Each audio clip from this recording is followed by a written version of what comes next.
সুবহান শব্দটি উল্লেখ করে আল্লাহ পাক বোঝাতে চেয়েছেন সাবধান, মেরাজের ঘটনাকে অস্বীকার করা যাবে না। মেরাজ আমার নবী নিজে নিজে ঘটায়নি, বরং আল্লাহ পাক জাল্লা শানহু নিজেই আমার নবীকে মেহমান বানিয়ে নিয়ে গেছেন।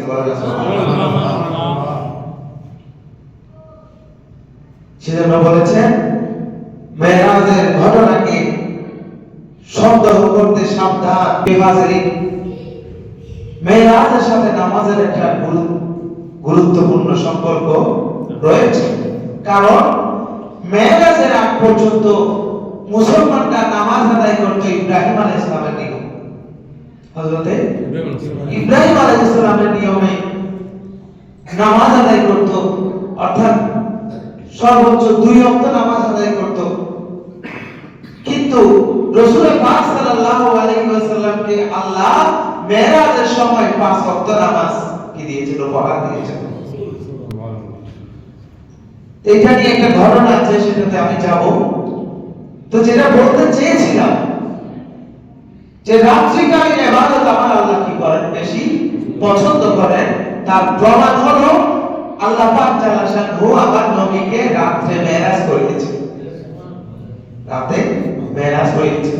সেজন্য দেখবেন যারা আল্লাহর ওলি হয়, যারা কি হয়, আল্লাহর ওলি হয়, আল্লাহর মকবুল বান্দা হয়, ওরা বেশি বেশি রাতের সেজদা দেয়। বেশি বেশি কি দেয়? রাতে সেজদা দেয়। আপনি আপনার জীবনের যখন সর্বোচ্চ প্রতিকূল সময় কি করবেন, ফেস করবেন, সব দিকে ঠেকে গেছেন, সব রাস্তা বন্ধ, কোন দিকে রাস্তা দেখছেন না, আপনি দুনিয়া যখন ঘুমন্ত, তখন আপনি জাগ্রত হয়ে জায়নামাজ দিয়ে রাতের বেলা তাহাজ্জুদ আদায় করে 2 চোখের পানি ছেড়ে দিয়ে আল্লাহর কাছে দোয়া করেন।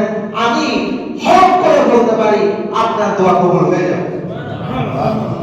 এটা আমি আমার জীবন থেকে প্র্যাকটিক্যাল আপনাকে বলছি। এই বাচ্চারা, এই এদিকে এসো, এই ছেলেটা এদিকে এসো। না পারি না, পারি না, পারি না, পারি না। এদিকে বসো, একদম নরমাল। এই এদিকে এসো, এদিকে এসো, এই ছেলে এদিকে বসো। যে ছেলেটা দৌড়াদৌড়ি করবে তাকে কোথায় রাখবে? এখানে এসে তারপরে বসে রাখবে।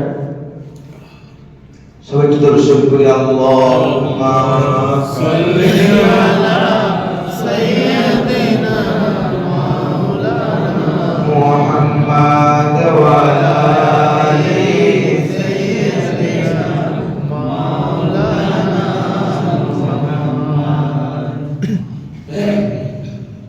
যেটা বলছিলাম, রাতের ইবাদত আমার আল্লাহ বেশি পছন্দ করেন। তুমি এখানে আসছো কেন? এই ছেলে তুমি আসো। ও তোমাকে পেয়ে আরো কি করবে? আমার আল্লাহ রাতের ইবাদত কি করে? বেশি পছন্দ করেন।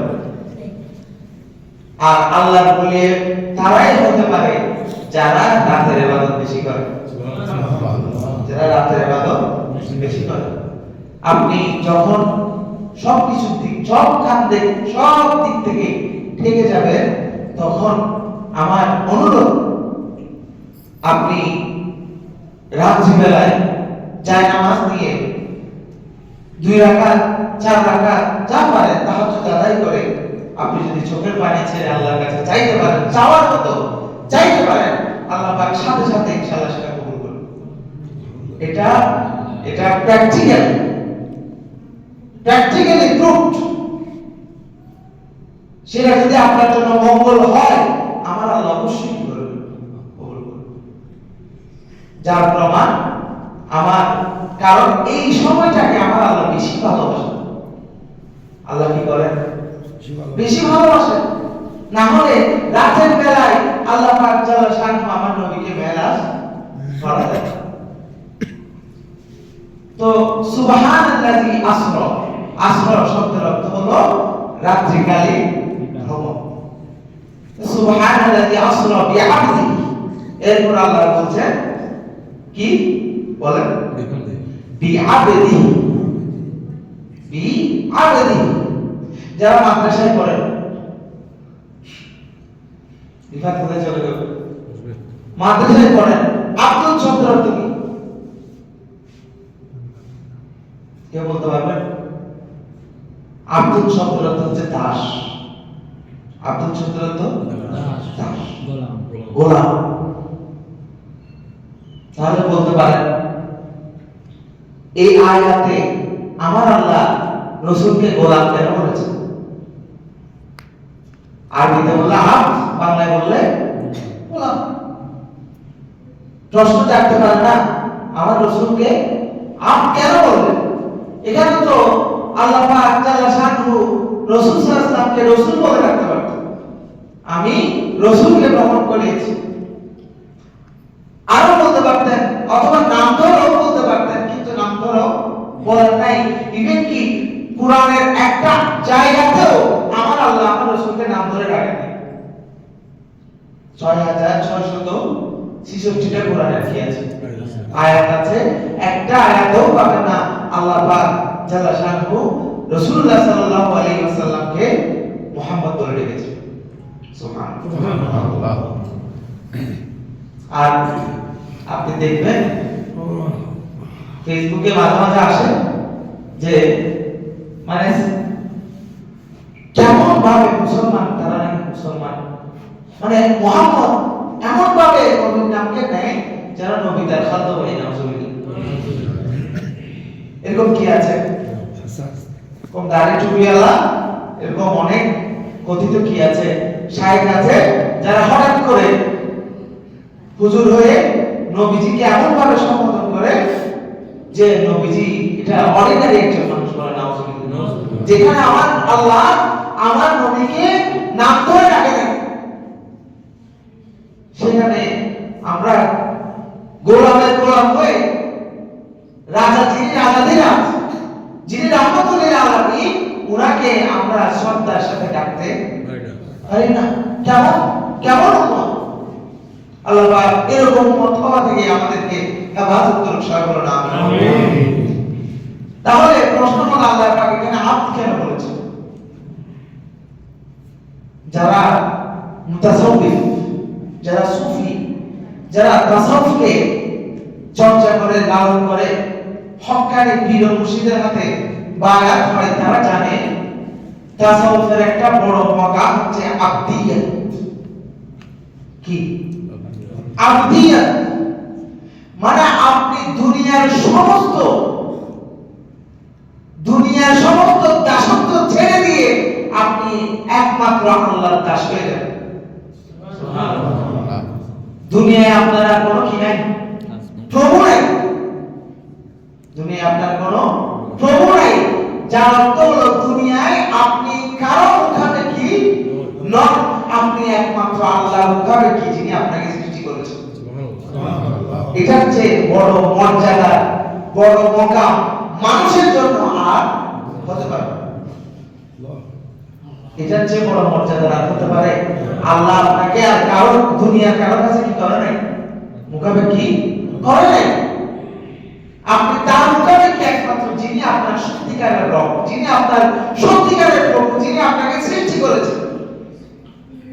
আমাদের অনেক ছেলেমেয়ে আছে যারা চাকরিতে বেশি দিন থাকতে, অনেক টাকা চাকরিতে জয়েন করলে বেশি দিন সেখানে টিকতে পারে না। কেন? বস কি করে? কথা শোনায়, গালিগালাজ করে। তাহলে বোঝা গেল দুনিয়ায় উনি আমাকে কন্ট্রোল করার চেষ্টা করছে। তার মানে কিছু করার জন্য উনি আমার প্রভু, উনি আমার কি সাজার চেষ্টা করছে। মানে আমি ওনার দাস, আমি ওনার চাকরি করছি, আমি ওনার গোলাম, উনি আমার কি প্রভু, উনি আমাকে কি দেয়? বেতন দেয়। আমি ওনার কথাবার্তা যাই বলুক তা শুনে ওনার গোলামি করে যাচ্ছি, কারণ ওনার কাছ থেকে আমি কি পাই? বেতন পাই। তাহলে দুনিয়ায় আমি কাকে প্রভু মানব? আমার বসকে নাকি খোদাকে? চিন্তা করতে হবে। আল্লাহ পাক চাইছেন আমরা একমাত্র আল্লাহকেই প্রভু মানি, আমরা একমাত্র আল্লাহর গোলাম হয়ে যাই। আর যে ব্যক্তি সমস্ত গোলামি ছেড়ে দিয়ে একমাত্র আল্লাহর গোলাম হয়ে যেতে পেরেছে, তার চেয়ে বড় সম্মানের আর কোনো কিছু নেই। মানুষ পারতে কারো দুনিয়ার কারো গোলামি করতে চায়। আমার এক উস্তাদ বলতেন, দরকার হলে লেখাপড়া শেষ করে কিছু করতে না পারলে একটা বাজারে মরিচের দোকান দিও, বাজারে একটা কুলি কর্না দিও, তারপর কারো চাকরি করে। যত বড় সরকারি অফিসার তত বড় গোলাম, তত বড়। আল্লাহ পাক আমাদেরকে দুনিয়ার গোলাম হওয়া থেকে রক্ষা করুন সর্বদা। একমাত্র আল্লাহর গোলাম হওয়ার তৌফিক দান করুন সর্বদা।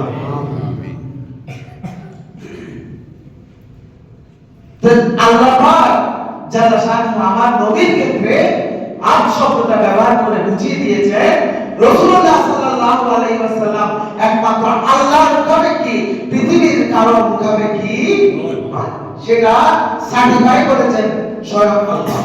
সুবহানাল্লাহ। সেটা কে করেছে? সার্টিফাই করেছেন স্বয়ং আল্লাহ। বলছেন আমার নবী মেরাজ করেছেন, এটা আমার নবী মেরাজ করেছে, এটা আমি করিয়েছি। কারণ তিনি একমাত্র আমার আব্দ, তিনি একমাত্র আমার আব্দ, সেজন্যই আমি আমার নবীকে কি করেছি? মেরাজ করিয়েছি। তিনি তো দুনিয়ার কারণ ভাবে কি নন। তারপরে দেখেন আব্দ শব্দের আগে আল্লাহ পাক জাল্লা শানহু আব্দের আগে একটা কি লাগিয়ে দিয়েছে? কি লাগিয়ে দিয়েছে? বি বা বি আর দিহি বলেছে। এই বি আর দিহি বা কখন আসে? আরবিতে, আরবি ভাষায় কোরআন বোঝার জন্য গ্রামার অত্যন্ত গুরুত্বপূর্ণ। ইংরেজি বোঝার জন্য আপনাকে ইংলিশ গ্রামার পড়তে হবে কিনা? আপনি যদি গ্রামার না পড়ে ইংরেজি লিখতে যান, সেখানে আপনি কি করবেন? ভুল করবেন।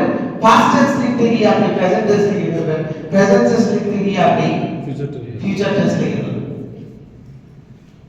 কথা ঠিক না?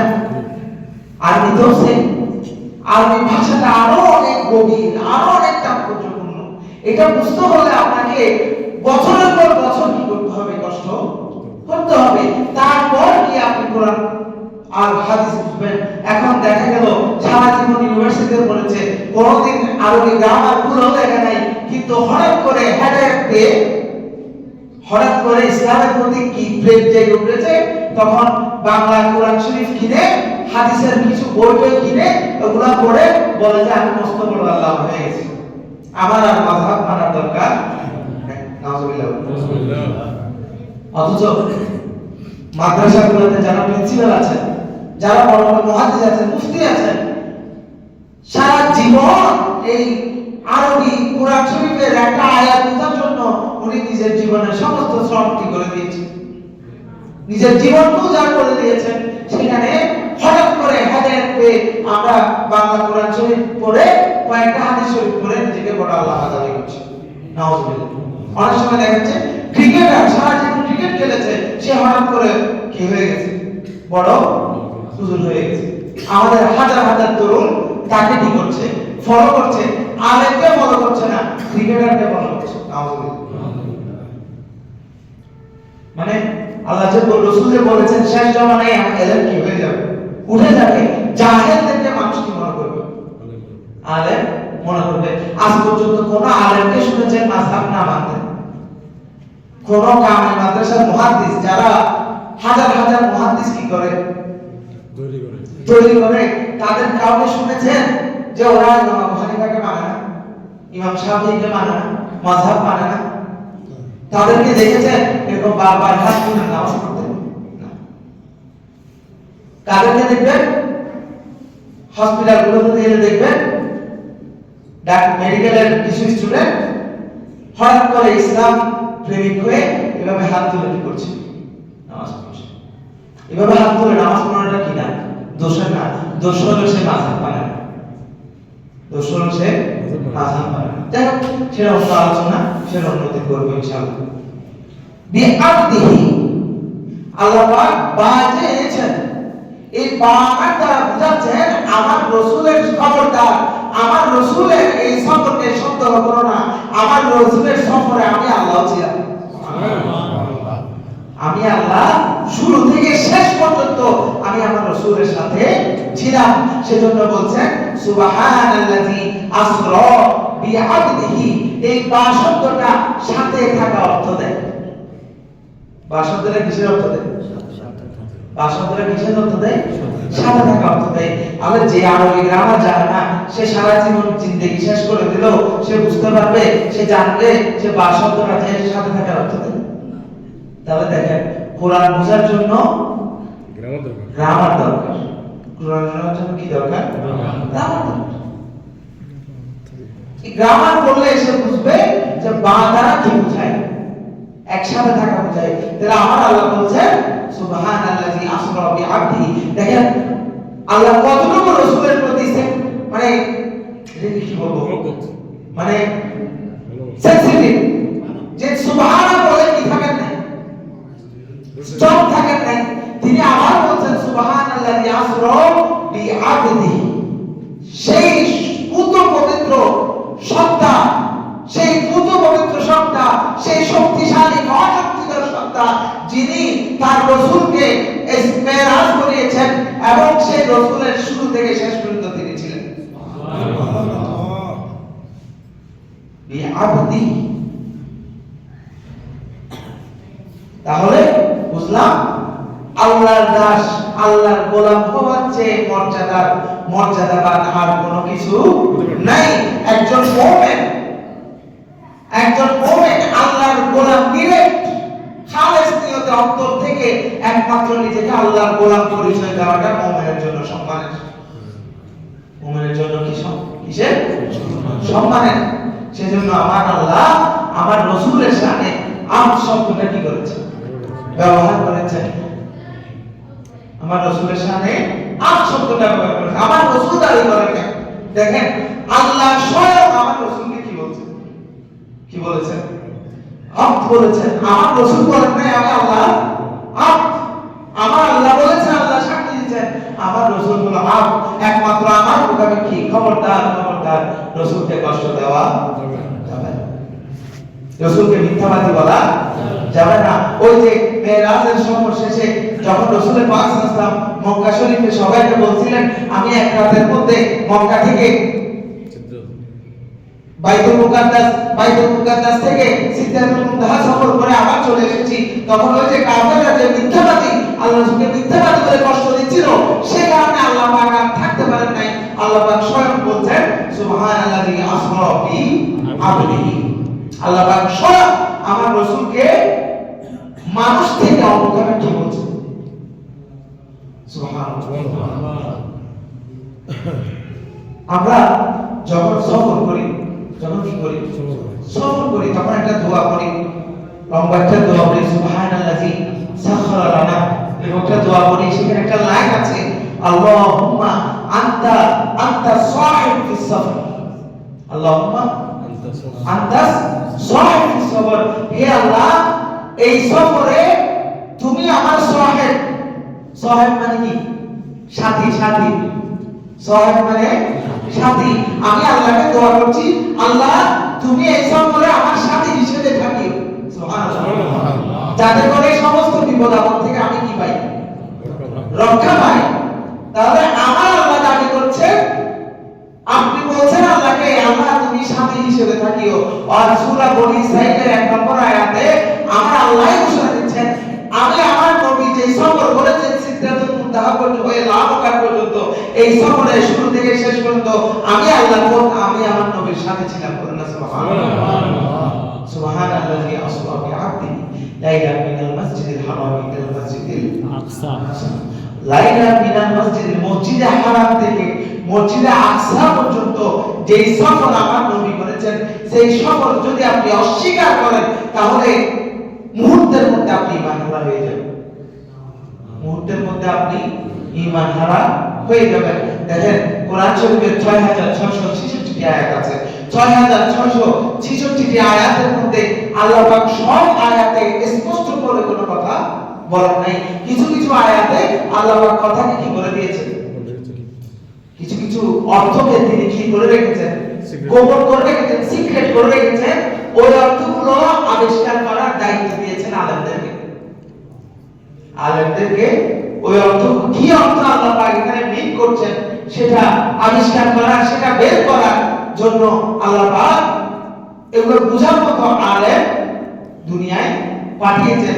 আবার কিছু কিছু আয়াত আল্লাহ পাক একেবারে স্পষ্ট করে ঘোষণা করেছেন। আল্লাহ পাক কি করেছেন, একেবারে স্পষ্ট করে ঘোষণা করেছেন। ওইটা বোঝার জন্য কোনো আলেম লাগবে না। আলহামদুলিল্লাহ রাব্বিল আলামিন, সমস্ত প্রশংসা কার জন্য, আল্লাহর জন্য। সুতরাং এটা বোঝার জন্য আপনাকে মহা পণ্ডিত হতে হবে না, যে কেউ বুঝতে পারবে যে এরকম। আমি যদি বলি সমস্ত প্রশংসা আল্লাহর জন্য না, তাহলে আমার ঈমান কি হয়ে যাবে, খারিজ হয়ে যাবে। তাহলে এরকম কিছু স্পষ্ট আয়াত আছে, আবার কিছু কি আছে, অস্পষ্ট আয়াত আছে। স্পষ্ট যে আয়াতগুলো আছে সেই আয়াতগুলোর মধ্যে একটা আয়াত হলো সুবহানাল্লাযী আসরা বিআবদিহি লাইলান মিনাল মাসজিদিল হারামি ইলাল মাসজিদিল আকসা। আল্লাহ পাক আমার নবীকে মসজিদে হারাম থেকে মসজিদে আকসা পর্যন্ত কি করেছেন, সফর করিয়েছেন। এই মসজিদে হারাম থেকে মসজিদে আকসা পর্যন্ত সফরকে কেউ যদি অস্বীকার করে তাহলে সে ঈমান থেকে খারিজ হয়ে যাবে।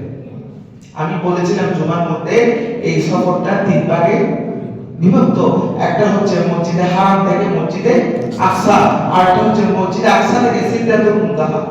এই মসজিদে আকসা থেকে যে সিদরাতুল মুনতাহা পর্যন্ত আমার নবী সফর করেছেন, সেটা আবার আল্লাহ পাক পুরোপুরি স্পষ্ট করে বলেন নাই। আর সেটা যদি কেউ অস্বীকার করে, ওলামায়ে কেরাম বলেন তাদেরকে গোমরা বলা হবে, কাফের বলা হবে না। কারণ আল্লাহ পাক জাল্লাহু আগের মতো স্পষ্ট করে কি করেন নাই, বলেন নাই। তারপরে এই অর্থ হচ্ছে আপনি এটাকে স্বীকার করবেন, ওইটাকে অস্বীকার করবেন, সেটা নয়। ওইটাকে অস্বীকার করলে কাফের হবে না, কিন্তু কি হয়ে যাবে, কি হয়ে যাবে, গোমরা হয়ে যাবে। আল্লাহ পাক আমাদেরকে সমস্ত কুফরি এবং গোমরাহি থেকে রক্ষা করুন, সবাই বলুন আমিন। তো দেখেন রাসূলের কি শান, রাসূলের কি মর্যাদা। যেখানে আমরা বলছি আল্লাহুম্মা আনতা সাহিব ফি হাযাল সফর, আল্লাহ আপনি আমার সফরে কি হিসেবে থাকেন, সাথী হিসেবে থাকেন। সেখানে আমার আল্লাহ নিজেই ঘোষণা দিচ্ছেন আমি আমার রাসূলের যে সফর, মেরাজের যে সফর, সেই সফরে আমি কি ছিলাম, সাথী হিসেবে ছিলাম। সুতরাং তোমরা এই সফর নিয়ে কি করিও না, সন্দেহ করিও না। তারপরে আপনারা দেখবেন এত স্পষ্ট ঘোষণার পরও, এত স্পষ্ট ঘোষণার পরও কেন মুসলমানরা মেরাজ পালন নিয়ে দ্বিধাবিভক্ত, এটা আমাদেরকে জানতে হবে। যারা পালন করছে না আজকের এই দিনে আপনাদের মতো, তাদের কি আমরা গালি দেব, তাদেরকে কি আমরা গালি দেব, কাফের বলবো? তারা পালন করছে না, এর কারণে এই না যে তারা মেরাজকে অস্বীকার করে, এর কারণে এই না যে তারা মেরাজকে অস্বীকার করে। এটা জানা দরকার আছে।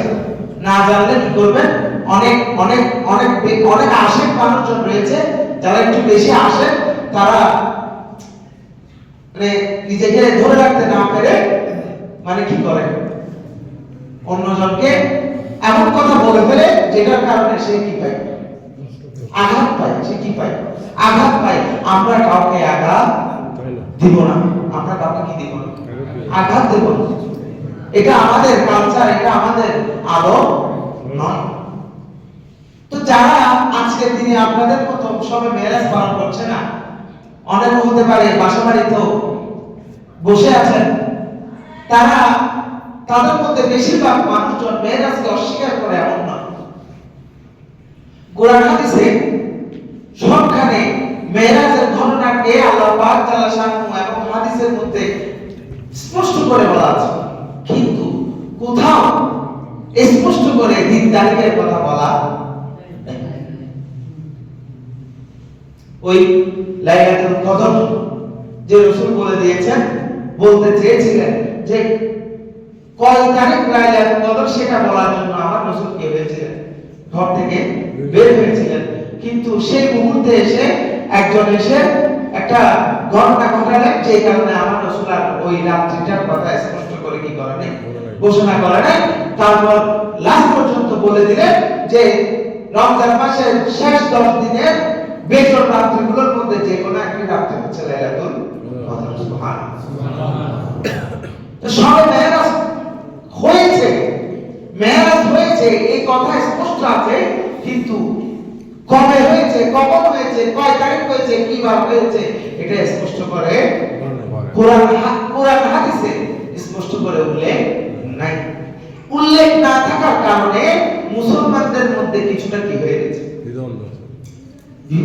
বিভক্তির সৃষ্টি হয়েছে। কিন্তু কিন্তু আপনি যদি সারা বিশ্বের মুসলমানদেরকে অ্যানালাইসিস করেন, যেমন মিশরে গতকালকে সরকারিভাবে যেহেতু চাঁদের গিয়েছে, ওরা একদিন আগে মিশর, সৌদি আরব, কাতার, কুয়েত এই সমস্ত দেশগুলোতে সরকারিভাবে কি হয়েছে, সবে মেরাজ উদযাপিত হয়েছে। বিশেষ করে মিশর, বর্তমান মুসলমানদের কিবলা হচ্ছে কাবা শরীফ, ঠিক না? মুসলমানদের কিবলা হচ্ছে কাবা শরীফ। আমরা সবাই কাবার দিকে ফিরে কি করি, নামাজ পড়ি। আর এলাকার কিবলা হচ্ছে মিশরের আল আজহার শরীফ। সুবহানাল্লাহ। জ্ঞানের কিবলা, জ্ঞান মিলে ফেলবেন না। জ্ঞানের কিবলা, যেখানে পৃথিবীর সবচেয়ে বড় বড় আলেমরা যে প্রতিষ্ঠানে কি করে থাকে, জ্ঞান চর্চা করে, ওনাদের কাছ থেকে জ্ঞান নেওয়ার জন্য পুরো পৃথিবী থেকে ছাত্ররা সেখানে গিয়ে কি হয়, জমা হয়। ওনারা কি পালন করছেন, সবে মেরাজ আজকের এই দিনে পালন করছেন, বলেন না সুবহানাল্লাহ। ওনারা যেহেতু পালন করছেন, যারা সবচেয়ে বেশি জ্ঞানের অধিকারী, তাহলে আমরা এটা বিশ্বাস করতে পারি যে আজকে সবে মেরাজ আছে, রজব মাসের 26 তারিখ দিবাগত রাত্রিতে সংঘটিত হয়েছে, বলেন সুবহানাল্লাহ। কারণ দলিল কি, দলিল হচ্ছে আমার রাসূল সাল্লাল্লাহু আলাইহি ওয়াসাল্লাম বলেন, লা তাজতামি উম্মতি আলা দালালা, আমার উম্মতের সবাই পথভ্রষ্ট হয়ে যাবে না। কোন ভুলের উপরে আমার উম্মতের সবাই কি হবে না, একমত হবে না। কোন ভুলের উপরে আমার উম্মত একমত হবে না। আপনি দেখেন তাহলে সারা বিশ্বের মুসলমানরা আজকে এই রজব মাসে আজকের এই দিনে ম্যাক্সিমাম মুসলমানরা কি করছে, মেরাজ পালন করছে। যদি এই তারিখটা ভুল হতো, এই তারিখে যদি সত্যি সত্যি মেরাজ সংঘটিত না হতো, তাহলে সারা বিশ্বের ম্যাক্সিমাম মানুষ একটা ভুলের উপর একমত হতো না। সেজন্য আলহামদুলিল্লাহ আজকে থেকে দেখেন বহু বছর ধরে মুসলমানরা কিসের সাথে, খুব ভাব গম্ভীর্যের সাথে আজকের এই দিনে সবে মেরাজ পালন করে আসছে। আজ পর্যন্ত কোন ফিতনা মুসলমানদের মধ্যে নিয়ে দেখা দেয় নাই। কিন্তু গত কয়েক বছর ধরে আমাদের কিছু ভাই তারা এগুলো নিয়ে ফিতনা করছেন। আল্লাহ পাক আমাদেরকে ফিতনা থেকে রক্ষা করুন, সবাই বলুন আমিন। সারা বিশ্বের মুসলমানরা যেটার উপর একমত হয়েছেন, সারা বিশ্বের বড় বড় আলেম যেটার উপর একমত হয়েছেন, আপনি আমি সাধারণ মানুষ হিসেবে যে আমরা সেই মতের উপর একমত হওয়াটা আমাদের ঈমানি দায়িত্ব। কারণ আমার তো গবেষণা করার মতো নলেজ নাই, আমি অত বেশি উসুল জানি না, আমি অত বেশি কোরআন জানি না, আমি অত বেশি হাদিস জানি না যে একটা সঠিক তারিখটা আমি বের করে আনতে পারবো। আর পৃথিবীর ইতিহাসে কোন একটি ঘটনা কোন তারিখে এক্স্যাক্টলি সংঘটিত হয়েছে, এটা যে ওটা নিয়ে যে একতলাপ নাই, এরকম কোন নজির নেই। পৃথিবীর ইতিহাসে যত গুরুত্বপূর্ণ ঘটনাগুলো আছে সবগুলো তারিখ নিয়ে কি আছে, যেমন হযরতে নূহ আলাইহিস সালামের প্লাবন কখন হয়েছে সেটা সত্য, কিন্তু কখন হয়েছে এটা নিয়ে ঐতিহাসিকদের মধ্যে কি আছে, ইখতিলাফ আছে। পৃথিবী কখন সৃষ্টি হয়েছে সেটা নিয়েও কি আছে, ইখতিলাফ আছে। এভাবে পৃথিবীতে ইভেন কি আমার রাসূল সাল্লাল্লাহু আলাইহি ওয়াসাল্লাম কখন পৃথিবীতে এসেছেন এই তারিখ নিয়েও কি আছে, ইখতিলাফ আছে। আইনস্টাইন কবে চাঁদের দেশে কি করেছেন, সফর করেছেন, সেটা নিয়েও কি আছে, ইখতিলাফ আছে। চাঁদের দেশে সর্বপ্রথম কে অবতরণ করেছেন, সেটা নিয়েও কি আছে, ইখতিলাফ আছে। তাহলে দেখা যাচ্ছে পৃথিবীর বড় বড় যেগুলো ঘটনা আছে সেগুলো নিয়ে কি আছে, সেগুলো দিক তারিখ নিয়ে, ঘটনা যে ঘটেছে সেটা নিয়ে কোনো কি নেই, সন্দেহ নাই। কিন্তু দিক তারিখ নিয়ে ঐতিহাসিকদের মধ্যে সবসময় একটা কি থাকে, ইখতিলাফ থাকে। তবে বেশিরভাগ যেটাকে ফলো করে, বেশিরভাগ যেটাকে মানে, আমরাও সেটাকে কি করব, ফলো করব। এটাই হচ্ছে নিয়ম, এটাই হচ্ছে নিয়ম। সুতরাং আজকের দিনে যে আমরা সবাই মেরাজ উদযাপন করছি, এতে কোনো ভুল আমাদের নাই। আলহামদুলিল্লাহ, আজকের দিনে সবাই মেরাজ উদযাপনের ফলে আল্লাহ রাসূলের ফয়েজ ইনশাআল্লাহ আমরা হাসিল করছি, কোনো সন্দেহ নাই। আল্লাহ পাক আমাদেরকে কবুল করুন সবাই, আমিন। দেখেন আমাদের ভাইরা যেটা প্রশ্ন করে, মেরাজকে কেউ অস্বীকার করে না, মেরাজকে কেউ অস্বীকার করে না। তবে যেটা বলতে চান যে মেরাজে আল্লাহ রাসূল সাল্লাল্লাহু আলাইহি ওয়াসাল্লাম সশরীরে যান নাই, তিনি গিয়েছেন স্বপ্নে, তিনি গিয়েছেন স্বপ্নে। যাই হোক, সেগুলো আমি জুমায় আলোচনা করব, যেহেতু বেশি বেশি এগুলো গুরুত্বপূর্ণ। এগুলো আপনাদেরকে অনেক বেশি মানুষ যখন থাকবে তখন এগুলো বলতে হবে। তবে আমি নামাজের বিষয়টা একটু বলে শেষ করে দেব ইনশাআল্লাহ 9টার মধ্যে। মিলাদ কিয়াম সহ 9টার মধ্যে শেষ করে দিতে হবে না ইনশাআল্লাহ। দেখেন আমার রাসূল সাল্লাল্লাহু আলাইহি ওয়াসাল্লাম যখন সিদরাতুল মুনতাহা থেকে, অর্থাৎ বাইতুল মসজিদ আকসা থেকে কি গেলেন, সিদরাতুল মুনতাহা পর্যন্ত গেলেন, মাঝখানে হযরত আদম আলাইহিস সালামের সাথে আল্লাহ রাসূলের কি হলো, সাক্ষাৎ হলো।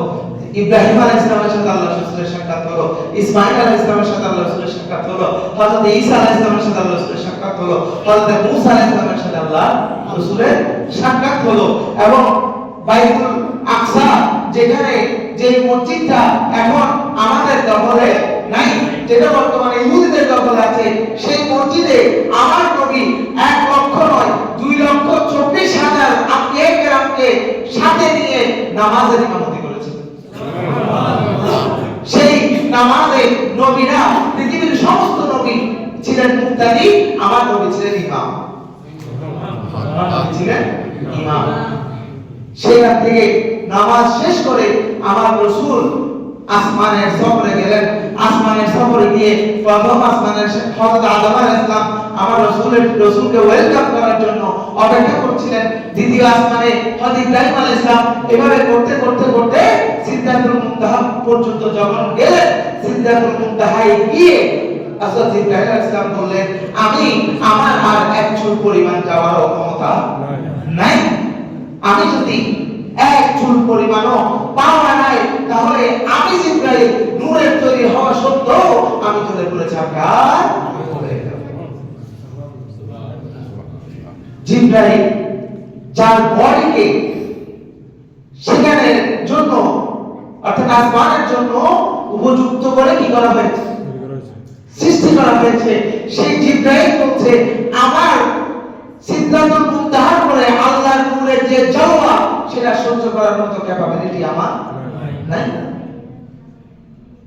কিন্তু আমার নবী সেখানে কি করেছেন, সফর করেছেন। কিভাবে সফর করেছেন, এগুলো হাইলি ইন্টেলেকচুয়াল কথাবার্তা, এগুলো আসলে সাধারণ মানুষের মধ্যে সে বলা যায় না। কিভাবে কি করেছেন, কি হাইসিতে করেছেন, কিভাবে আল্লাহকে দেখেছেন, এটা অন্য লেভেলের কথাবার্তা। এটা যারা হাইলি ইন্টেলেকচুয়াল, ওরা ওই মস্তিষ্কগুলোতে এগুলো ডিসকাশন করবে। আপনাদের পাঠ হচ্ছে আগ পর্যন্ত, এটা আগ পর্যন্ত। তো দেখেন, অবশেষে আমার রাসূল সাল্লাল্লাহু আলাইহি ওয়াসাল্লাম আল্লাহর সাথে দিদার করলেন। সুবহানাল্লাহ, আমার আল্লাহর সাথে কি করলেন, দিদার করলেন। সেই দিদারের কথা পবিত্র কোরআনে আল্লাহ পাক ইরশাদ ফরমাচ্ছেন,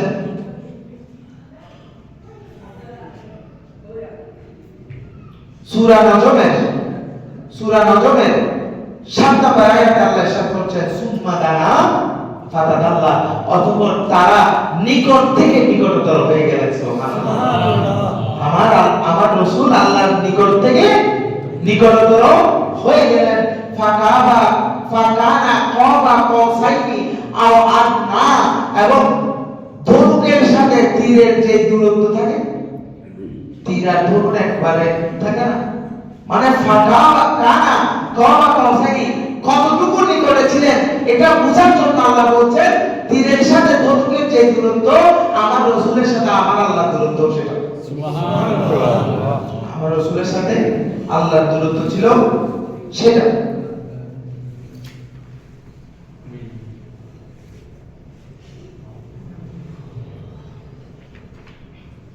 এই জিনিসটা তো কোরআনে কি করে বলা নাই, আল্লাহ আগের আয়াতের মতো এত স্পষ্ট করে বলা নাই।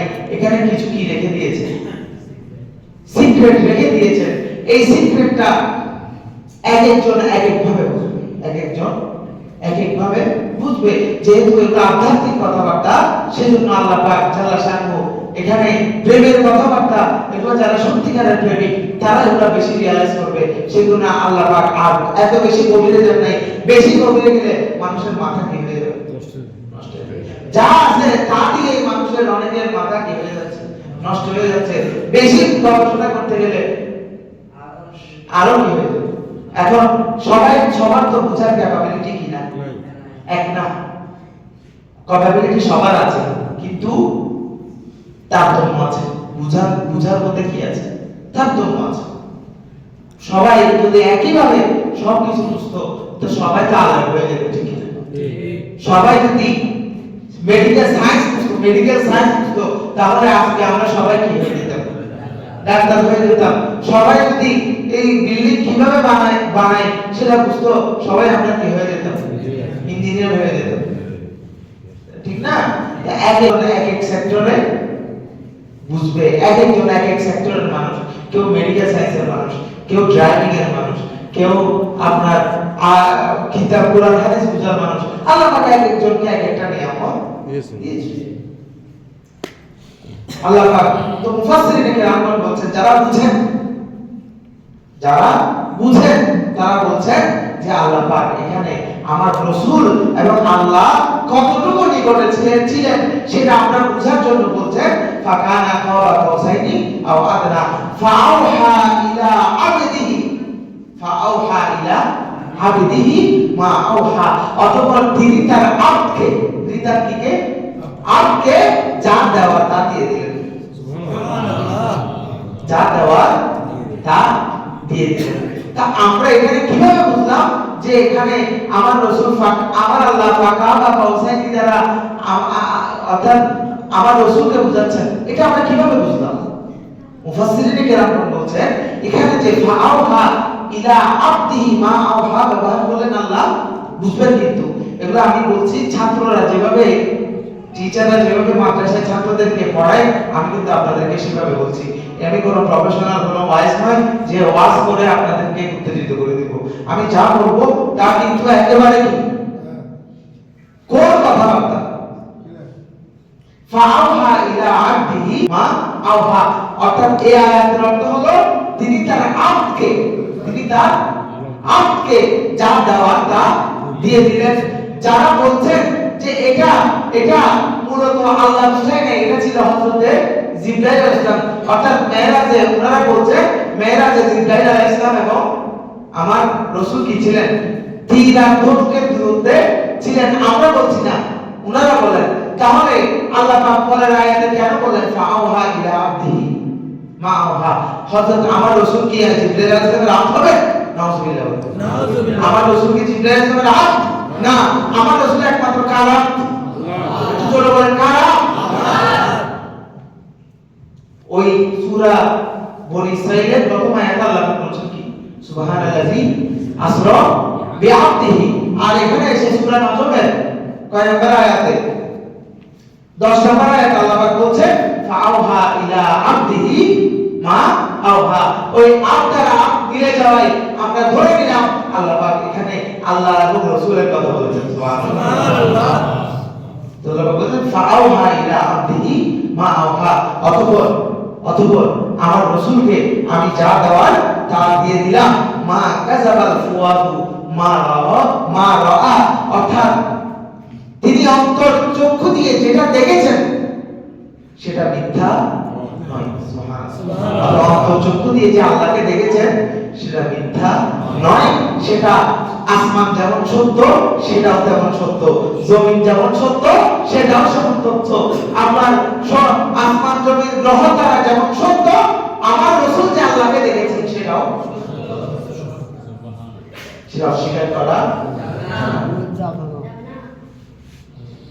এখন কিভাবে দেখেছেন, চোখ দিয়ে দেখেছেন নাকি সশরীরে দেখেছেন, সেটা আমি কোথায় আলোচনা করব, জুমায় আলোচনা করব। কিন্তু যে সময়টুকু আছে তার মধ্যে ফাআওহা ইলা আবদিহি মা আওহা সম্পর্কে একটু কথা বলে আজকে শেষ করে দেব। মেরাজে তো অনেক কিছু দিয়েছে, এই সফরে আমার আল্লাহ রাসূলকে কি দিয়েছেন, অনেক কিছু দিয়েছেন। সব কিছুর কথা আমাদেরকে বলেন নাই, আমাদেরকে কি করেন নাই, বলেন নাই। বলারই কথা না, এটা আশিক আর মাসুকের ব্যাপার, এটা আশিকের আর মাসুকের ব্যাপার। আপনি আপনার স্ত্রীকে ভালোবাসেন, আপনি আপনার স্ত্রীকে ভালোবাসে উপহার দিবেন, এটা কি জনজনা বলবেন? যেটা বলা সেটা কিছু আছে বলা, আপনি সেটা বলবেন। আমি আমার আপনি বিয়ের সময়, বিয়ে করার সময় কি দিলেন, 2 ভরি 4 ভরি 5 ভরি কি দিলেন, স্বর্ণ দিলেন, এটা সবাইকে কি করতে হবে, বলতে হবে। এখন আপনি গোপনে যদি কিছু দেন, অনেক স্বামীরা অনেক স্ত্রীকে কিছু দেয়, এটা কাউকে বলে না, কাউকে কি উপহার দেয়, কাউকে বলে না। বললে কারণ অনেকে কি করবে, টাকা-পয়সা করবে, এটা হয়। এটা আমাদের সমাজের কি কমন কালচার। এটা শুধু আমাদের সমাজের কালচার নয়, এটা যুগে যুগে এরকমই হয়ে এসেছে। তা আল্লাহ এবং আমার রাসূল আশিকের মাসুক ওনারা কাকে কি দিবেন সেটা তো কি ওনাদের বিষয়, সবকিছু তো বলবেন না। আর যেটা বলেছেন সেটা হলো আল্লাহ আমার রাসূলকে 50 ওয়াক্ত নামাজ দিয়েছে। সুবহানাল্লাহ। কয় ওয়াক্ত? 50 ওয়াক্ত নামাজ নিয়ে আমার রাসূল সাল্লাল্লাহু আলাইহি ওয়াসাল্লাম দুনিয়ার জমিনে কি আসছিলেন, চলে আসতেছিলেন। 50 ওয়াক্ত নামাজ আমার আল্লাহ কি করেছেন, কবুল। আমার রাসূল কি করেছেন, কবুল করেছেন। না করার নেই, না করাটা শয়তানের কি, শয়তানের কাজ। আমার রাসূলের আমার আল্লাহর অর্ডারে হ্যাঁ বলাটা নবীদের কাজ। আমার আল্লাহর অর্ডারে হ্যাঁ বলাটা নবীদের কাজ, আর না বলাটা কার কাজ, শয়তানের কাজ। দেখেন হযরত আদম আলাইহিস সালাম কে জান্নাতে দিয়েছেন, হযরত আদম আলাইহিস সালাম সৃষ্টি করে কোথায় পাঠিয়েছেন, জান্নাতে পাঠিয়েছিল না। কথা ছিল আজীবন হযরত আদম আলাইহিস সালাম কোথায় থাকবেন, জান্নাতে থাকবেন। সে আশাই তো উনি ওখানে গিয়েছেন। জান্নাতে যাওয়ার সময় আমার আল্লাহ হযরত আদম আলাইহিস সালামকে বলেছেন, জান্নাতের যা ইচ্ছা সেটা তুমি খেতে পারবে, কিন্তু ওই গাছের ফল খাওয়া যাবে না। হযরত আদম আলাইহিস সালাম সেটা কবুল করেছেন, না কিন্তু বলেন নাই, বলেন নাই যে আল্লাহকে বলেন নাই যে না আল্লাহ আমি এটা খাবই, এই কথা বলেন নাই। আদম আলাইহিস সালাম কি করেছেন, কবুল করে নিয়েছেন। কিন্তু পরবর্তীতে শয়তানের প্ররোচনায় পড়ে আদম আলাইহিস সালাম ওই গাছের কি খেয়ে ফেলেছে, ফল খেয়ে ফেলেছে। এটা এক পাশে রাখলাম। আদম আলাইহিস সালামকে যখন আল্লাহ পাক সৃষ্টি করলেন, তখন সমস্ত ফেরেশতাদেরকে আল্লাহ পাক নির্দেশ দিলেন যে আদম আলাইহিস সালামকে কি করতে হবে, কি করতে হবে, সিজদা করতে হবে। কি করতে হবে, এখন সবাই কি করলো, সিজদা দিল।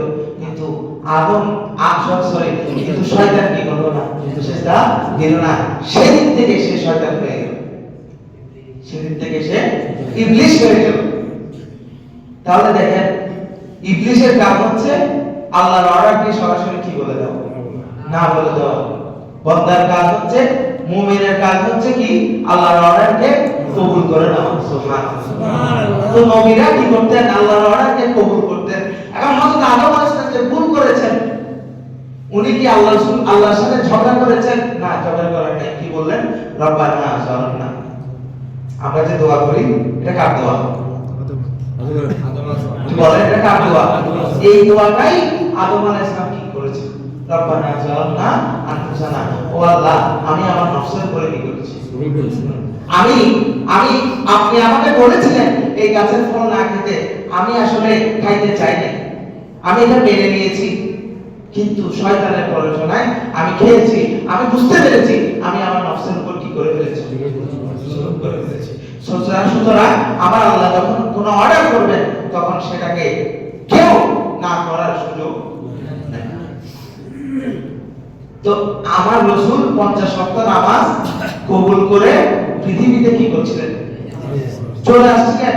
তন্মধ্যে হযরত মূসা আলাইহিস সালামের সাথে কি সাক্ষাৎ হয়। হযরত মূসা আলাইহিস সালাম আমার রাসূল সাল্লাল্লাহু আলাইহি ওয়াসাল্লামকে দেখে বললেন, ইয়া রাসূলুল্লাহ, আল্লাহর সাথে যে দেখা করতে গেলেন আল্লাহ আপনাকে কি উপহার দিল? আল্লাহ আপনাকে কি দিল? কি উপহার দিল? আপনার ঘরে নতুন মেহমান আসলে ভালো ভালো খাবার খাওয়ার সাথে সাথে তার জন্য একটা পাঞ্জাবির প্যাকেট আপনি নিয়েন না, উপহার আপনি দেন না? এরকম কালচার এখানে আছে তো? আছে। আপনার নতুন বিয়ে শাদী করে নতুন বউকে যদি কেউ দাওয়াত দেয়, অথবা শ্বশুর বাড়িতে নতুন জামাইকে যদি কেউ দাওয়াত দেয়, খানা ভালো ভালো খাবার আয়োজন করার পরে আপনারা খাদ্য থাকেন না, সাথে জামাইকে টাকাও দেন, আবার কিও দেন, কাপড় চোপড়ও দেন। তো এরকম হযরত মূসা আলাইহিস সালাম আমার আল্লাহকে, আমার রাসূলকে জিজ্ঞেস করলেন, ও ইয়া রাসূলুল্লাহ, ও রাহমাতুল লিল আলামিন, আল্লাহর সাথে তো সাক্ষাৎ করতে গেলেন, তাহলে আল্লাহ আপনাকে কি উপহার দিল? তখন আর রাসূল সাল্লাল্লাহু আলাইহি ওয়াসাল্লাম বলছেন, আল্লাহ আমাকে 50 ওয়াক্ত নামাজ উপহার দিয়েছে। সুবহানাল্লাহ। তখন হযরত মূসা বললেন, আনা আলামু বিন নাস মিনকা, আমি মানুষ সম্পর্কে আপনার চেয়ে বেশি জানি, কারণ আমি আল্লাহ আমাকে আপনার আগে কিসে বানিয়েছি, দুনিয়ায় বয়স যার বেশি অভিজ্ঞতাটাও আর একটু বেশি, সেজন্য দেখবেন বিভিন্ন চাকরির ক্ষেত্রে অভিজ্ঞতাকে কি করে, বেশি মূল্যায়ন করে। যাই হোক, হযরত মূসা আলাইহিস সালাম বলেন, আনা আলামু বিন নাস মিনকা, আমি কি জানি, বেশি জানি মানুষ সম্পর্কে, মানুষ এই 50 ওয়াক্ত নামাজ আদায় করতে পারে। তখন আমার রাসূল কি করলেন, মূসা আলাইহিস সালামের কথা শুনে আমার আল্লাহর কাছে গেলেন, কিছু বলেন না যে আল্লাহ, মূসা আলাইহিস সালাম আমাকে এই কথা বলেছে যে আপনি নামাজটা একটু কি করেন, কমাই দেন, শুধু গিয়েছেন, আল্লাহ বুঝে গেছেন ঘটনা কি, আল্লাহ বুঝে গেছেন। এভাবে আল্লাহ পাক আরো 5 ওয়াক্ত কি করলেন, কমাই দিলেন, হইল কত ওয়াক্ত, 45। এভাবে মূসা আলাইহিস সালাম আবার গেলেন, মূসা আলাইহিস সালাম আবার বললেন, না না ইয়া রাসূলুল্লাহ, হবে না, আপনার উম্মত পারবে না, আবার যান। আল্লাহ রাসূল আবার গেলেন, রাসূল যেতে যেতে রাসূল, মানে আমি আবেগতাড়িত হয়ে যাচ্ছি, রাসূল যেতে যেতে নামাজ কয় ওয়াক্ত হয়ে যাবে, 5 ওয়াক্ত। তখন আমার হযরত মূসা বলেন, ইয়া রাসূলুল্লাহ, আপনি আবার যান। রাসূলুল্লাহ সাল্লাল্লাহু আলাইহি ওয়াসাল্লাম বলছেন, আমি বারবার যেতে পারবো না, আমার সব লাগছে। আল্লাহ রাসূলের কি লাগছে, সব লাগছে। কারণ যিনি আপনাকে দাওয়াত দিয়েছেন, কয়বার আপনি তার কাছে গিয়ে এটা জিজ্ঞেস করছেন? আপনার ঘরে যদি কাউকে দাওয়াত দিয়ে আপনি যদি কারো কাছে ঘরে মেহমান যান, তার ঘরের কোনো একটা জিনিস যদি আপনার কি হয়, সে যদি আপনাকে কোনো কিছু উপহার দেয়, সে যদি ছেঁড়াও হয়, আপনি সেটা নিয়ে কি করবেন, চলে আসবেন। তাকে কি আপনি বলবেন না যে ভাই উপহার দিলে পাঞ্জাবিটা কি ছেঁড়া, একটু চেঞ্জ করে দেন, এই কথা কি আপনি বলবেন? না ভাই, উপহার দিয়েছে, আমি এটা নিয়ে চলে আসবো। আমার রাসূলও সেই উত্তর দিলেন, সুবহানাল্লাহ। আমার রাসূল মূসা আলাইহিস সালাম উত্তর দিলেন, আপনার কথাই আমি আল্লাহর কাছে 9 বার গেলাম, আমি ভাই আর যেতে পারবো না। তখন গায়ের থেকে আওয়াজ আসলো, ইন্নী কদ আমদাইতু ফরিদাতিন, আল্লাহ আমি এই 5 ওয়াক্ত নামাজকে কি করে দিয়েছি, ফরজ করে দিয়েছি, এটা আর কমানোর সুযোগ নাই। তবে আপনার উম্মতের জন্য সুসংবাদ, তারা যদি 5 ওয়াক্ত নামাজ আদায় করে তাহলে 50 ওয়াক্তের সওয়াব। এই সৌভাগ্য আমার আল্লাহ কোন নবীর উম্মতকে দেয় না। এখানে একটা সিক্রেট আছে, হযরত মূসা আলাইহিস সালাম যে আপনার আমার প্রতি দরদের কারণে যে বারবার আমার রাসূলকে বানিয়েছেন, সেটা এখানে একটা ঘটনা আছে, বলবো? ঘটনাটা হলো, আপনারা তো জানেন মুসা আলাইহিস সালাম তুর পাহাড়ে আল্লাহর সাথে জিয়ারত করতে গিয়েছিল। আল্লাহকে নিজে থেকে কি করেছে? অনুরোধ করেছে যে আল্লাহ আমাকে একবার দিলেন, আমাকে একবার দেখেন। আল্লাহ বললেন তুমি আমাকে দেখার মতো হও। এই কথা নেই, লাম তারানি, আমাকে দেখার মতো তোমার চক্ষু হয় নাই। তারপর বললেন লাম তারানি, তারপর বললেন ইয়া আল্লাহ আমাকে দেখা দেন। আল্লাহ বলছেন লাম তারানি, তুমি আমাকে দেখবে না, তুমি আমাকে দেখবে না। আল্লাহ বলেন আমাকে দেখা সম্ভব না, এই কথা আল্লাহ বলেন নাই। তুমি আমাকে দেখা, তুমি আমাকে দেখার মতো কি নাই, অ্যাবিলিটি নাই। মুসা আলাইহিস সালাম জোরাজোরিতে আল্লাহ পাক জাল্লা শানহু নিজের একটু জলওয়া সেখানের উপর কি করলেন? ঢেলে দিলেন। ঢেলে যাওয়ার সাথে সাথে মুসা আলাইহিস সালাম সহ ওনার সাথে যারা আল্লাহর সাথে সাক্ষাৎ করতে গিয়েছিল তারা সহ 40 দিন কি ছিল? বেহুশ। একটু জলওয়াতে তারা কি ছিল? 40 দিন বেহুশ ছিল। আল্লাহকে দেখ, এরপরে মুসা আলাইহিস সালাম আর আল্লাহ আপনাকে দেখবো এই কথা বলার সাহস করেন। কিন্তু মুসা আলাইহিস সালাম এখন মুসা আলাইহিস সালাম তো আল্লাহকে দেখে নাই, দেখেছেন কে? আমাদের নবী হযরত মুহাম্মদ রাসূলুল্লাহ সাল্লাল্লাহু আলাইহি ওয়াসাল্লাম। তা আল্লাহর সাথে যে দ্বিধার করেছে রাসূল যখন দুনিয়ায় ব্যাক করছিলেন, ব্যাক করার সময় যখন মুসা আলাইহিস সালামের সাথে দেখা হলো তখন মুসা আলাইহিস সালাম দেখছেন রাসূলের চেহারায় আল্লাহর প্রতিচ্ছবি বেশি হচ্ছে। সুবহানাল্লাহ, আমার রাসূলের চেহারায় আল্লাহর খুশবু যাচ্ছে। তো মুসা আলাইহিস সালাম সেই লোকটা সংবরণ করতে পারেন নাই। তখন বললেন ইয়া রাসূলুল্লাহ, আপনি আল্লাহর কাছে আবার যান,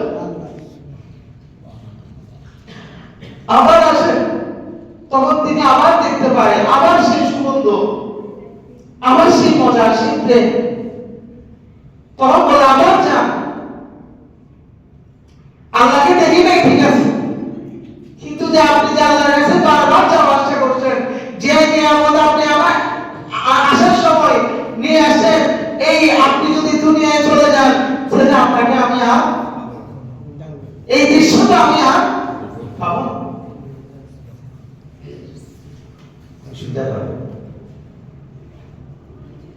এগুলো হচ্ছে স্পিরিচুয়াল, আধ্যাত্মিক এগুলো।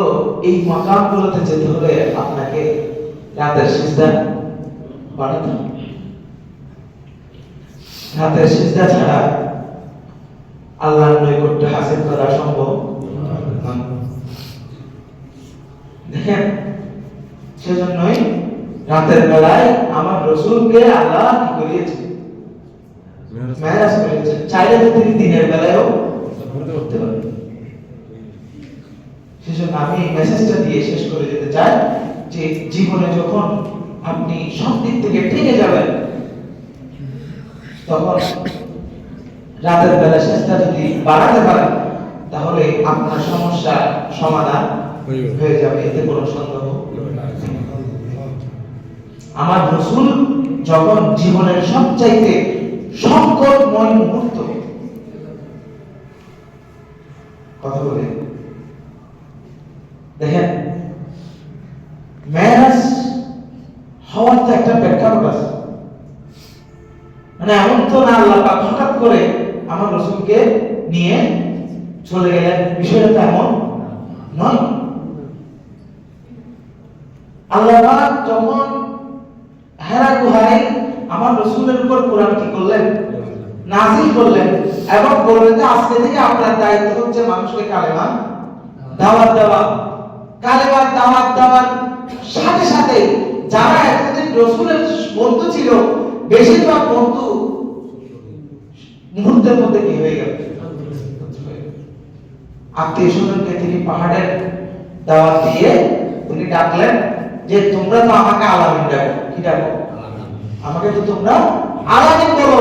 আজকে আমি তোমাদেরকে একটা কথা বলছি, পাহাড়ের ওপার থেকে যদি কোনো শত্রুর দল এসে তোমাদেরকে আক্রমণ করতে চায়, এই কথা যদি আমি বলি, তাহলে তোমরা কি সেটাকে বিশ্বাস করবে? তখন সবাই এক বাক্যে উত্তর দিল, আমরা আপনার যে কোনো কথা বিশ্বাস করতে রাজি। তখন আমার রাসূল বললেন, তাহলে শুনে রাখো, আমি বলছি, আমি হযরত মুহাম্মদ রাসূলুল্লাহ সাল্লাল্লাহু আলাইহি ওয়াসাল্লাম আল্লাহর প্রেরিত রাসূল, আর আল্লাহ এক, তার কোনো শরীক নাই। এটার উপর তোমাদেরকে ঈমান আনতে হবে। যদি ঈমান না আনো, কাল হাসরের ময়দানে তোমরা বিচারের পর তোমাদেরকে জাহান্নামে পাঠানো। এই কথা বলার সাথে সাথে একজন আল্লাহ রাসূলের আত্মীয়ের মধ্যে একজন পাহাড় থেকে পাথর নিয়ে আল্লাহ রাসূলের মাথা মারতে পারে। চিন্তা করতে পারে, সেই থেকে যে নির্যাতন শুরু হয়েছে, সেই থেকে যে নির্যাতন শুরু হয়েছে, এরপরে 3 বছর আল্লাহ রাসূলকে কি করা হয়েছে? ঘরবন্দি রাখা হয়েছে। আল্লাহ রাসূলের বিরুদ্ধে মক্কার কাফেররা পার্লামেন্ট থেকে, কি থেকে, তখন তাদের একটা যে কি ছিল, পার্লামেন্ট ছিল, সেখান থেকে আইন পাস করেছে যে হযরত মুহাম্মদ সাল্লাল্লাহু আলাইহি ওয়াসাল্লামের পরিবারের সাথে কেউ কথা বলতে পারবে না, কোনো লেনদেন করতে পারবে না, তাদের কাছে কেউ কোনো কিছু বিক্রিও করতে পারবে না। এরকম কি করেছে? আইন জারি করে তারা কাবার মধ্যে এই আইন কি করেছে? টানিয়ে দিয়েছে। 3 বছর আল্লাহ রাসূল নির্বাসন হয়েছে। কয় বছর? 3 বছর। আবু তালেব নাম শুনেছেন না? রাসূলের চাচা। সবাই তো বলে আবু তালেব কি করে না, ঈমান আনে না। তাহলে ঈমান আনে নাই একটা মানুষ আল্লাহ রাসূলের এত প্রিয় কেমনে ছিল? এই কথা কি কখনো মাথায় আসছে আপনাদের? আপনারা তো সবাই আবু তালেবের কথা জানেন। আপনারা সবাই ঘটনা শুনেছেন যে আবু তালেব কি আনে নাই? এরকম শুনেছেন না? এরকম শুনেছেন। কিন্তু কেন মানে নাই? যে মুহূর্তে যদি আবু তালেব প্রকাশ্য ঘোষণা দিত আমি ঈমান এনেছি, তাহলে আল্লাহ রাসূলের উপর জুলুম বেড়ে যেত। তখন ঘরের বাইরে একমাত্র প্রোটেক্টর ছিলেন, আল্লাহ রাসূলের একমাত্র ত্রাণকর্তা ছিল কে? আবু তালেব। আর ঘরের ভেতরে আল্লাহ রাসূলের ত্রাণকর্তা ছিল মা খাদিজা। মা খাদিজা তিনি আরবের শ্রেষ্ঠ ব্যবসায়ী ছিলেন, যিনি নিজের সমস্ত সম্পদ আল্লাহ রাসূলকে দান করে দিয়েছেন। নিজের সম্পদের মালিক কাকে বানিয়ে দিয়েছেন? আল্লাহ রাসূলকে বানিয়ে দিয়েছেন। আর বাইরে থেকে হযরত রাসূলুল্লাহ চাচা ছিলেন, সবার যে আক্রমণ সেখান থেকে আল্লাহ রাসূলকে রক্ষা করেছেন কে? তিনি যদি বলতেন আমি কি এনেছি, ঈমান এনে ফেলেছি, তাহলে কাফেররা আবু তালেবকে ক্ষতি করত, যার ফলে আমার রাসূলের আরো বেশি ক্ষতি হয়ে যেত। সুতরাং সাবধান, হযরত আবু তালেব কাফের ছিলেন, এই কথাটা আপনারা কখনো বলবেন না। ওনার ব্যাপারে কি সিদ্ধান্ত হবে সেটা আল্লাহ পাক স্পেশালি কি নেবেন, সিদ্ধান্ত নেবেন। আল্লাহ পাক যেটা ভালো মনে করেন সেটা করবেন, সেই দায়িত্ব আল্লাহর উপর ছেড়ে দেন। আমাদের মধ্যে কিছু ভাই আছে, আবু তালেব রাদিয়াল্লাহু তাআলাকে মুসলমান বললে তারা কি হয়ে যায়? আবু তালেবের ব্যাপারে কাফের না বললে তারা রাগ হয়ে যায়। তারা ঘটনার পেছনের ঘটনাকে তারা বিশ্লেষণ করে দেখেন। আপনি চিন্তা করেন, আপনি অ্যানালাইসিস করেন, এখন নিজে চিন্তা করেন, আবু তালেব যদি সেই মুহূর্তে যদি কি বলতো, আমি আজকে থেকে কি মুসলমান, লা ইলাহা ইল্লাল্লাহ মুহাম্মাদুর তোমাদের ইয়াদকে আমি লা মুসা এগুলোকে আমি কি করি না, বিশ্বাস করি না, তখন রাসূলের উপর আরো বেশি কি হতো, নির্যাতন হতো। কিন্তু উনি রাসূল সাল্লাল্লাহু আলাইহি ওয়াসাল্লামকে নিজের জানের চেয়েও বেশি ভালোবাসতেন। তার প্রমাণ হলো নিজে প্রকাশ্যে ইসলাম গ্রহণ করে নাই, কিন্তু নিজের সন্তানকে আল্লাহ রাসূলের জন্য কুরবান করে দিয়েছে। সুবহানাল্লাহ। নিজের সন্তান মাওলা আলী শেরে খুদাকে, হযরত আবু তালেবের সন্তান ছিলেন মাওলা আলী শেরে খুদা, উনাকে রাসূলের জন্য কি করে দিয়েছে, কুরবান করে দিয়েছেন। এখন রাসূলের আদর্শকে যদি উনার ভালো না লাগতো, তাহলে নিজের সন্তানকে কি রাসূলের হাতে তুলে দিতেন? এগুলোর জন্য তো ভাই লেখাপড়া করতে হবে। এগুলা এমনি আপনার এই বুঝ ব্যবস্থা এটা আসবে না। হ্যাঁ, আপনি বইয়ের মধ্যে যা পড়েন, বাংলা বইয়ের মধ্যে যা পড়েন সেটা কি করবেন, বিশ্বাস করবেন। সেটা বিশ্বাস করে এক ক্রিকেটার হঠাৎ করে কি হয়ে গেল, হুজুর হয়ে গেল, সে মাহফিলে বসে ওয়াজ করে দিল আমার রাসূল নাকি আত্মহত্যা করতে চেয়েছিলেন। নাউজুবিল্লাহ। সে একটা বাংলা বই কি পেয়েছে, এই বাংলা বইটাতে কি আছে, নবীর জীবনী আর রাহিবুল মাকতুম। ওখানে একজন বদমাইশ সে এই বইটা আরবি থেকে কি করার সময়, বাংলা করার সময় আরবি অর্থ বুঝতে না পেরে লিখে দিয়েছে যে আমার রাসূল পাহাড়ের উপরে গিয়ে কি করতে চেয়েছে, আত্মহত্যা করতে চেয়েছে। নাউজুবিল্লাহ। সেখানে মূল লেখক বুঝাতে চেয়েছে অনেক দিন ধরে যখন ওহী নাযিল হওয়া কি ছিল, বন্ধ ছিল, আল্লাহ রাসূল তখন আল্লাহর প্রেমে মশগুল হয়ে, আল্লাহর প্রেমে পাগল হয়ে পাহাড়ের উপর উঠে দিক বিদিক কি করছিলেন, ছোটাছুটি করছিলেন।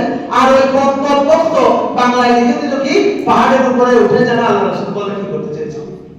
নাউজুবিল্লাহ। এগুলো হলো আলেম না হয়ে যদি আলেমের কি করে কাজ করে, তাহলে এই সমস্ত কি করবে, ভুলগুলো।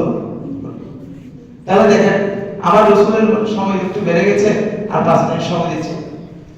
আমার রাসূলের উপর নির্যাতন শুরু হয়েছে কোন দিন থেকে বলেন? যে দিন থেকে আমার রাসূল কি দেওয়া শুরু করলেন, দাওয়াত দেওয়া শুরু করলেন, সেই দিন থেকে আমার রাসূলের উপর নির্যাতন শুরু। এরপরে 3 বছর আল্লাহ রাসূল সাল্লাল্লাহু আলাইহি ওয়াসাল্লাম কি ছিলেন, ঘরবন্দি ছিলেন, নির্বাসিত ছিলেন। নির্বাসন থেকে আসার পরেও যখন রাসূল সাল্লাল্লাহু আলাইহি ওয়াসাল্লাম খানায়ে কাবার মধ্যে নামাজ পড়তেন, রাসূলের মাথার উপরে আরবের সমস্ত ময়লা এনে ঢেলে দেওয়া হতো। কি পরিমাণ নির্যাতন তিনি সহ্য করেছেন। এরকম নির্যাতন সহ্য করেও তিনি সত্যের পথ থেকে কখনো সরে এভাবে কষ্ট করে তারপরও দাওয়াত দিতে নবুয়তের হিজরতের কয়েক বছর আগে, 10 হিজরি সম্ভবত, তখন হঠাৎ করে হযরতে আবু তালেব রাদিয়াল্লাহু তাআলা ইন্তেকাল করেন। তাহলে চিন্তা করেন, এতে আল্লাহ রাসূল সাল্লাল্লাহু আলাইহি ওয়াসাল্লাম অনেক বেশি কি পেয়েছিলেন, অন্তরে ব্যথা পেয়েছিলেন।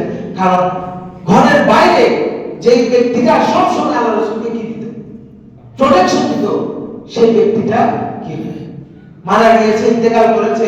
এতে করে আল্লাহ রাসূল কি পান, একটু মনে ব্যথা পান।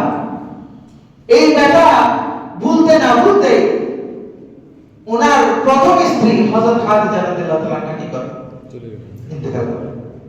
তাহলে দেখেন পরপর রাসূল পাক সাল্লাল্লাহু আলাইহি ওয়াসাল্লামের দুনিয়ার জমিনে আসমানের নিচে সবচেয়ে বিশ্বস্ত দুইটা মানুষ পরপর কি করলেন, ইন্তেকাল করলেন। আল্লাহ রাসূল হ্যাঁ জাগতিকভাবে কষ্ট পেয়েছেন, কিন্তু তিনি হতাশ হন নাই। হতাশ হয়ে তিনি দাওয়াত দেওয়া, মানুষকে দাওয়াত দেওয়া ছেড়ে দেন নাই, বরঞ্চ তিনি নিজেকে আরো আত্মবিশ্বাসী করে তায়েফের জমিনে গিয়েছিলেন যে হয়তো মক্কাবাসী আমাকে শুনছে না, আমি নতুন একটা জায়গায় যাই, সেখানে আমি যখন ঈমানের দাওয়াত দেব তারা হয়তো আমাকে সাহায্য করবে। দেখেন কত আশা নিয়ে তায়েফবাসীর কাছে গিয়েছে। তায়েফবাসী কি করেছে, এত বছর যে নির্যাতনগুলো রাসূলের সহ্য করতে হয়, একদিনে তারা রাসূলের মাথা থেকে পা পর্যন্ত রক্তাক্ত করে দিয়েছে। রাসূলকে মাথা থেকে পা পর্যন্ত পাথর মারতে মারতে মারতে রক্তাক্ত করে ফেলেছে। চিন্তা করেন আমি আপনি কি করলাম দিনের জন্য, আমার দরকার কি? আমরা তো ভাই ফ্রিতে কি পেয়ে গেলাম, ইসলাম পেয়ে গেলাম। আর আমাদেরকে যিনি ইসলাম দিয়েছেন তিনি মানুষের পাথরের বাড়ি খেয়েছেন।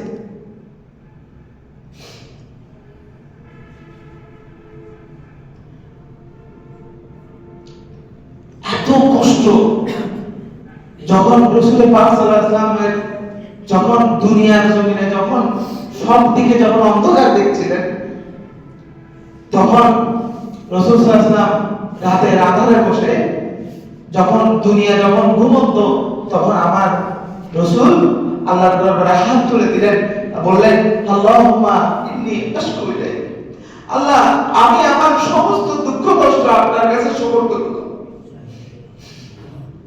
আল্লাহুম্মা ইন্নী আশকু ইলাইক দাওয়া কুওয়াতি, আল্লাহ আমার শক্তি কি হয়ে গেছে, দুর্বল হয়ে গেছে। ওয়া কিল্লাতা হিলাতি, আমার শক্তি কমে গেছে। ওয়া হাওয়ানি আলান নাস, মানুষ আমাকে অপমান করছে, লাঞ্ছনা করছে। আল্লাহ এই কথা বলে বলে আল্লাহ রাসূল কি করলেন? আল্লাহর কাছে দোয়া করলেন। দোয়া করার পর আল্লাহ তখন বললেন, না, আমার রাসূলকে আমি আমার ঘরে নিয়ে আসি। সুবহানাল্লাহ।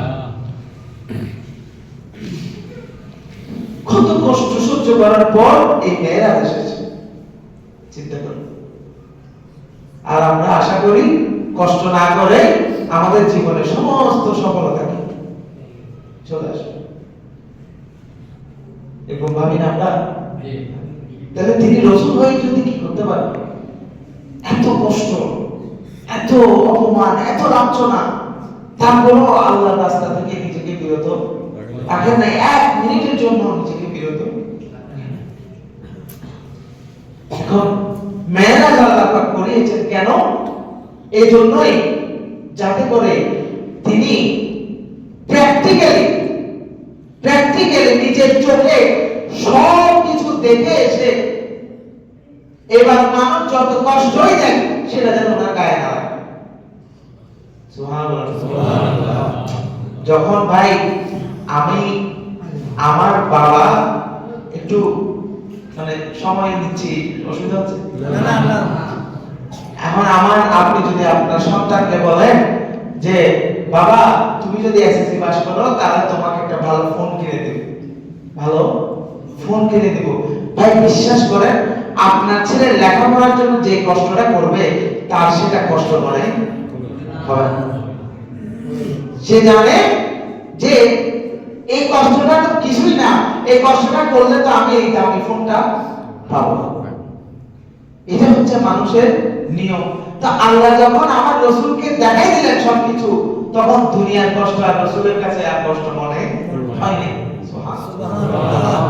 এইভাবে তিনি আরো বেশি মেরাজ থেকে এসে আরো বেশি কিসের সাথে শক্তি নিয়ে, দৃঢ়তা নিয়ে দাওয়াতের ময়দানে কি করলেন? নেমে গেলেন। এরপরে তিনি মেরাজের আগে 10 বছর মক্কার জমিনে 13 বছর ইসলাম প্রচার করে যে সফলতা উনি পান নাই, মেরাজের পর 1 বছর পরে মদিনায় হিজরত করে মাত্র 10 বছর বয়সে মদিনার মধ্যে ইসলামী রাষ্ট্র কায়েম করেন। সুবহানাল্লাহ। এবং সারা বিশ্বের জমিনে ইসলামের দাওয়াতকে তিনি পৌঁছে দিয়েছেন। সুবহানাল্লাহ। মেরাজের আগে 13 বছর মক্কার জমিনে সর্বোচ্চ 1 থেকে 1,500 কি হয়েছে, বা তার চেয়ে আর কিছু বেশি হতে পারে, এর চেয়ে বেশি নয়। কারণ বদরের যুদ্ধে কয়জন মুসলমান ছিল? 313 জন। তার মানে বোঝা গেল মক্কার জমিনে 500 জন কি হয় নাই, ইসলাম ধর্ম গ্রহণ করে নাই।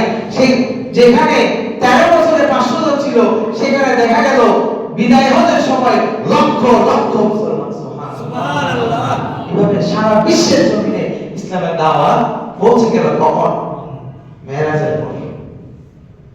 মেরাজে গিয়ে আল্লাহ রাসূলকে আল্লাহ তাআলা গায়েবী যত আধ্যাত্মিক যত কিছু আছে, যত পাওয়ার আছে, মা আওহা, ওই যে বললাম আয়াতটা বললাম সূরা নজমের 11 নম্বর আয়াত, মা আওহা ইলা আবদিহি আওহা, যার দেওয়ার আল্লাহ তা দিয়ে দিলেন। শুধু আমাদেরকে নামাজের কথাটা কি করলেন? উল্লেখ করলেন, কিন্তু আরো অনেক কিছু দিয়েছেন যেটা আসলে বর্ণনা করেও শেষ করা যাবে না। আর আমাদের পক্ষে বর্ণনা করার মতো শক্তিও মানুষের আল্লাহ পাক আমাদেরকে বুঝার তৌফিক দান করুন। সবনা আমিন। ওয়া আখিরু দাওয়ানা আলহামদুলিল্লাহি রাব্বিল আলামিন। আসসালামু আলাইকুম ওয়া রাহমাতুল্লাহি ওয়া বারাকাতুহু।